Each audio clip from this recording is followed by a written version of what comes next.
खाना लेकर आओ। पायल रसोई में चिल्लाते हुए कहती है। अरे हाँ हाँ बस ला रही हूँ, 2 मिनट रुक जाओ। पायल खाना बनाकर टेबल पर परोसती है और रोहन और चिंटू खाना खाने के लिए टेबल पर बैठ जाते हैं। जैसे ही खाना देखते हैं दोनों की शक्ल बन जाती है। अरे यार तुमने आज फिर से वही खाना बना दिया, रोज रोज ऐसा खाना खाकर मैं पक गया हूँ। हाँ मम्मी, कभी तो कुछ अलग बना दिया करो। आज आपने फिर से खाने में दाल चावल बना दिया।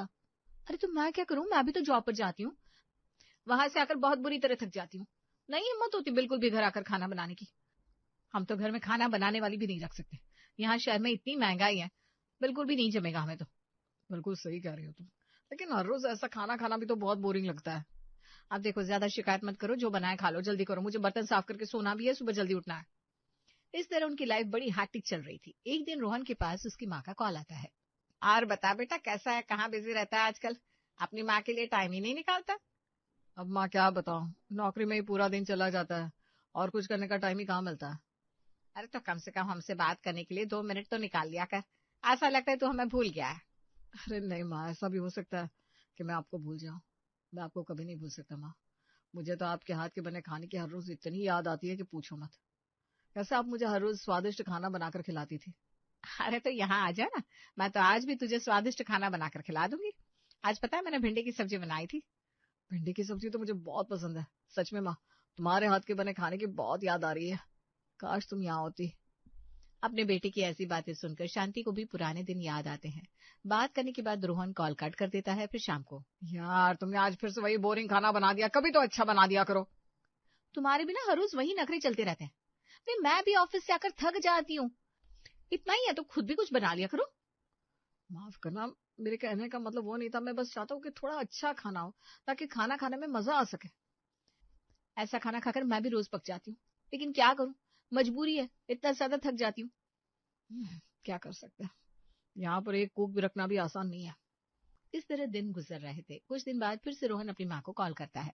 और माँ कैसी हो, क्या कर रही हो। कुछ नहीं बेटा, बस अभी दाल चावल बनाए थे और कुछ रोटियां बना रही थी। क्या कहा, दाल चावल।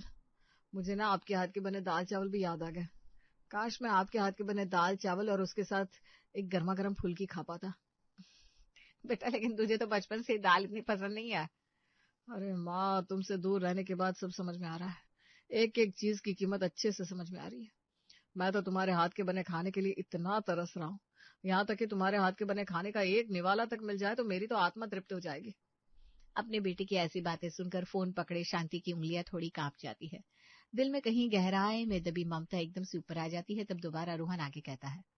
माँ काश तुम यहाँ होती, मुझे अपने हाथ का बना खाना खिला पाती, वरना ऐसे तो ढंग से एक निवाला तक गले के नीचे नहीं उतरता। भूख प्यास सब मिट गई है मेरी। चिंता मत कर बेटा, मैं वहां आऊंगी, जरूर आऊंगी, फिर देख मैं तुझे अपने हाथ से बढ़िया बढ़िया खाना बनाकर खिलाऊंगी। उसके बाद शांति कॉल कट कर देती है और अपने पति के पास जाती है। आज सुनो ना, मुझे शहर जाना है रोहन के पास। शहर जाना है? लेकिन वहां जाकर क्या करोगी। अरे उससे भी मेरी बहुत याद आ रही है। ऐसा कुछ नहीं है, ये सब नाटक है, नाटक। इतने टाइम से तो उसे हमारी याद नहीं आ रही थी, अब अचानक से याद आ रही है। कभी हमसे यहाँ छुट्टियों में भी मिलने नहीं आता। अच्छा आप ऐसा क्यों कहते हैं, बच्चा है, काम करने वहां गया है, पता भी है कंपनी का कितना काम हो जाता है, इतना काम करवा करवा कर पागल कर लेते हैं। एक वही इकलौता है जो कंपनी में काम कर रहा है, बाकी दुनिया तो वहां आराम करने जाती है ना। देखो मुझे जाने दो, बेचारा ठीक से खाना भी नहीं खाता है, उसे मेरे हाथ के बने खाने की बहुत याद आ रही है, इस वजह से खाना पीना भी छोड़ दिया है। अरे कुछ याद नहीं आ रही है, वहां ढंग से खाना नहीं मिलता होगा इसलिए। मैं कह रहा हूँ तुमसे वहां जाने का ख्याल दिमाग से निकाल दो, कुछ नहीं होगा वहां जाकर। रमेश शांति को वहां जाने से मना करता है, लेकिन एक माँ की ममता को कौन ही मार सकता है। माँ की ममता उसे गांव से शहर तक, रोहन के घर तक आखिर खींच कर ले आती है। रोहन बस स्टैंड से शांति को लेकर आता है। घर आने के बाद, बैठो माँ, देखो ये हमने नया घर लिया था। अच्छा बेटा, बहू और चिंटू कहाँ है। माँ चिंटू तो स्कूल गया है और पायल भी जॉब पर गई है, मैं अभी बस चिंटू को स्कूल से लाने जा रहा हूँ, आप यहाँ इंतजार करना। अच्छा अच्छा ठीक है बेटा। रोहन वहां से चला जाता है। अरे बहुत प्यास लगी है, कुछ में मुझे पानी देना मैं भूल गया पगला, चलो मैं खुद ही जाकर ले लेती हूँ। शांति रसोई में जाकर पानी पी लेती है और वापस सोफे पर आकर बैठ जाती है। अब वो रोहन और चिंटू के आने का इंतजार कर रही थी। काफी देर इंतजार करने के बाद आखिर दोनों आ जाते हैं। देखो बेटा तुम्हारी दादी आई है, नमस्ते करो। नमस्ते दादी जी नमस्ते। नमस्ते बेटा, नमस्ते, जीते रहो जीते रहो। अच्छा माँ, मुझे ना बहुत जोर से भूख लगी है। आप हमारे लिए बढ़िया सा आलू का पराठा बना दो ना, बहुत टाइम हो गया है। सच में हम आलू का पराठा खाएंगे? दादी मुझे भी आलू का पराठा खाना है, बहुत टाइम से मैंने आलू का पराठा नहीं खाया। अच्छा अच्छा ठीक है बेटा, अभी बना देती हूँ। शांति दोनों के लिए आलू का पराठा बना देती है और दोनों को परोसती है। रोहन और चिंटू आलू का पराठा खाते हैं। आलू का पराठा बहुत स्वादिष्ट बना। सच में मजा आ गया। मैंने आज से पहले इतना स्वादिष्ट आलू का पराठा कभी नहीं खाया। चलो अच्छी बात है, तुम्हें खुश देखकर मुझे अच्छा लग रहा है। दोनों को वो बड़े मजे से आलू का पराठा खाता देख शांति के चेहरे पर एक बहुत बड़ी मुस्कान थी। अच्छा माँ, अब मैं चलता हूँ, ऑफिस के लिए लेट हो रहा है। आप रात का खाना भी बना देना प्लीज हमारे लिए। बहुत समय बाद आपके हाथ का खाना खाने को जो मिल रहा है। अच्छा अच्छा ठीक है बेटा। और चिंटू का ध्यान रखना, इसे शाम को 5 बजे ट्यूशन भी जाना है। अरे बेटा लेकिन रोहन पूरी बात नहीं सुनता और वहां से चला जाता है। कम से कम आज तो रुक जाता, आधा दिन तो चला गया था, मेरे साथ बैठकर थोड़ी देर बात कर लेता। चलो कोई बात नहीं, वैसे भी मैं यहाँ कुछ दिन रुकूंगी तो खूब बातें हो जाएगी।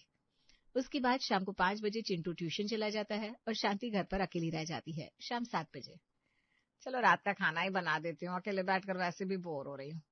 उसके बाद शांति खाना बनाती है और शाम को सभी घर वापस आते हैं। सामने खाना देखकर सब बड़े खुश होते हैं। वाह मम्मी जी, खाने से खुशबू तो बहुत अच्छी आ रही है। अरे मम्मी, खाना बनाती इतना स्वादिष्ट है। अरे बैठ जाओ, चलो सब खाना खा लो। सभी खाना खा लेते हैं। खाना खाने के बाद शांति सोचती है कि अब सब बैठकर बातें करेंगे, लेकिन पायल तो बर्तन धोने रसोई में जाती है। रोहन अपने कमरे में जा रहा था कि अरे बेटा, अब तो थोड़ी देर बैठकर यहाँ बात कर ले। माँ मैं ना बहुत थक गया हूँ, मुझे बहुत नींद आ रही है, कल बात करेंगे। इतना कहकर रोहन वहां से चला जाता है और किचन का काम खत्म करके पायल भी अपने कमरे में चली जाती है।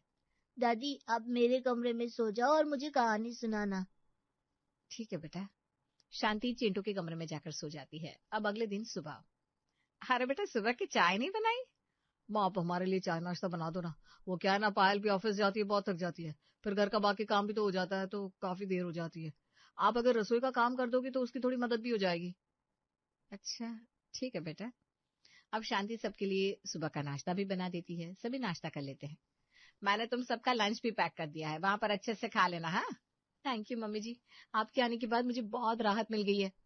अब पूरा दिन बस यही होता। शांति खाना बनाने का काम करती, बाकी सभी अपने अपने कामों में लगे रहते।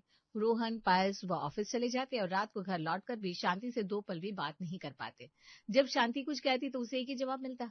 अरे माँ, क्या अभी आप बार बार पास बैठने के लिए टोकती रहती हो? आपको पता है पूरा दिन काम करके हम कितने थक जाते हैं। तो बेटा मैं भी तो तेरी माँ हूँ, पूरा दिन तो सब काम करता है, और मैं इतनी देर से यहाँ तुझसे मिलने आई थी, तो 2 घड़ी बैठकर मुझसे बात तो कर ही सकता है ना। मैं पूरा दिन घर में अकेले रहती हूँ, पूरा दिन इंतजार करती हूँ, तो कब शाम को घर लौटेगा, मुझसे थोड़ी देर बात करेगा। अरे माँ, तो मैंने थोड़ी ना कहा है कि आपको मेरा इंतजार करने को। घर में टीवी है, टीवी देख लो, थोड़ी देर चिंटू के साथ बात कर लिया करो। अभी मैं सोने जा रहा हूँ, बहुत थक गया हूँ। अगले कुछ दिन ऐसे ही गुजर रहे थे। शांति को बड़ा बुरा लगता था। फिर संडे वाले दिन, चलो आज तो संडे है, आज हम सब बैठकर खूब गप्पे लड़ाएंगे। दरअसल आपने मम्मी जी को बताया नहीं? अरे हाँ, मैं बताना ही भूल गया। दरअसल मम्मी, बहुत टाइम हो गया था, मैं और पायल एक साथ अच्छे से टाइम स्पेंड ही नहीं कर पा रहे थे। आप आ गई हो तो हमारे लिए बहुत आसानी हो गई है। कल चिंटू का एग्जाम है, इसलिए हम इसे लेकर नहीं जा रहे। आप ना आज इसका घर पर अच्छे से ध्यान रखना, मैं और पायल जरा घूम कर आ रहा है। अच्छा तुम दोनों घूमने जा रहे हो? हाँ माँ। और चिंटू बेटा, तुम दादी को परेशान मत करना। हाँ, इतना कहकर रोहन और पायल वहां से चले जाते हैं। अब शांति घर में ही रहती थी। या तो उसका काम था घर पर खाना बनाना या फिर चिंटू का ध्यान रखना। कुछ दिन बाद जब शांति रात का खाना सबके लिए बनाती है, तब देख बेटा, आज मैंने तेरी पसंदीदा भिंडी की सब्जी बनाई है, कैसी बनी है? सही है माँ। अच्छा ठीक है। सबको खाना खिलाकर शांति भी वहां सबके साथ खाना खाने बैठ जाती है, लेकिन तब तक सब खाना खाकर उठ जाते हैं। बेटा जब तक मैं खाना खा रही हूँ, अभी मेरा खाना खत्म नहीं हुआ, तुम थोड़ी देर तो यहाँ बैठ जाओ। अरे नहीं नहीं माँ, मैं बहुत ज्यादा थक गया हूँ, मैं बस अब थोड़ी देर सोना चाहता हूँ। इतना कहकर रोहन वहां से चला जाता है। शांति की आंखें नम हो जाती है। उसे बीते दिन याद आने लगते हैं, कुछ साल पहले। माँ, माँ कहाँ हो? शांति रसोई से हाथ में बेलन लिए बाहर आती है। अरे माँ, तुम तो मेरी कुटाई करने के लिए बेलन लेकर आ गई। मैंने बस तुम्हें पुकारा ही था। अरे बुद्धू, मैं खाना बना रही थी, तुम्हें मारने थोड़ी ना आ रही हूँ। बोल क्यों आवाज लगा रहा था? अरे माँ, बड़ी जोर से भूख लगी है, जल्दी से खाना लेकर आओ ना। अच्छा ठीक है, लाती हूँ। मैं कमरे में जा रहा हूँ, टीवी देखते हुए खाऊंगा। रोहन चला जाता है। शांति खाना लेकर उसके कमरे में जाती है। खाना देकर कहाँ जा रही हो माँ? अभी आपकी ड्यूटी खत्म नहीं हुई, मुझे अपने हाथों से खाना खिलाओ। अरे इतना बड़ा हो गया है लेकिन खुद खाना खाना नहीं सीखा अब तक। ऐसी बात मत करो ना माँ, मुझे आता सब है, लेकिन आपके हाथ से स्वाद 10 गुना बढ़ जाता है। नहीं नहीं नहीं, 100 गुना बढ़ जाता है। बस कर मक्खन लगाना, चल चुपचाप खा ले। ना, ये निवाला आप खाओ, आप भी साथ में खाओ खाना। दोनों बड़े प्यार से बात करते हुए खाना खा रहे थे और रोहन पूरे दिन की दिनचर्या शांति को बता रहा था। ये सब याद करके शांति की आंखों से आंसू बहने लगते हैं। ऐसा लगता ही नहीं कि मैं अपने बेटे के घर आई हूँ, बिल्कुल पराया जैसा महसूस होता है। एक दिन शाम को जब शांति घर के बाहर टहल रही थी। जी आप रोहन की मम्मी है ना?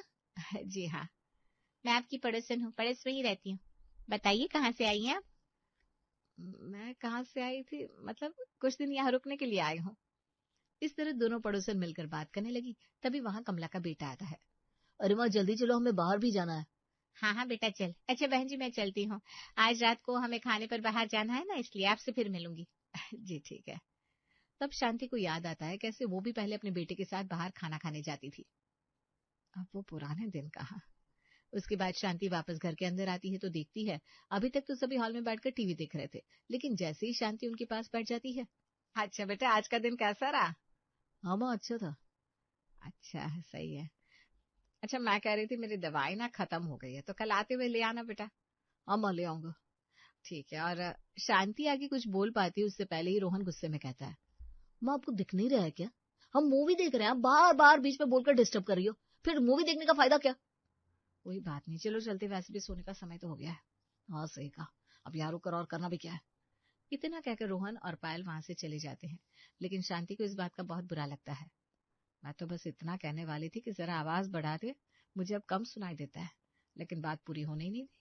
अगले दिन शाम को। बेटा मैंने तुझे कल कहा था दवाई ले आई हो। अरे हाँ, माफ करना, मैं तो आज लाना भूल गया। ठीक है कल याद से ले आना। हाँ। अगले दिन सुबह। अजी मेरी सनस्क्रीन खत्म हो गई है, आज आते हुए ले आना।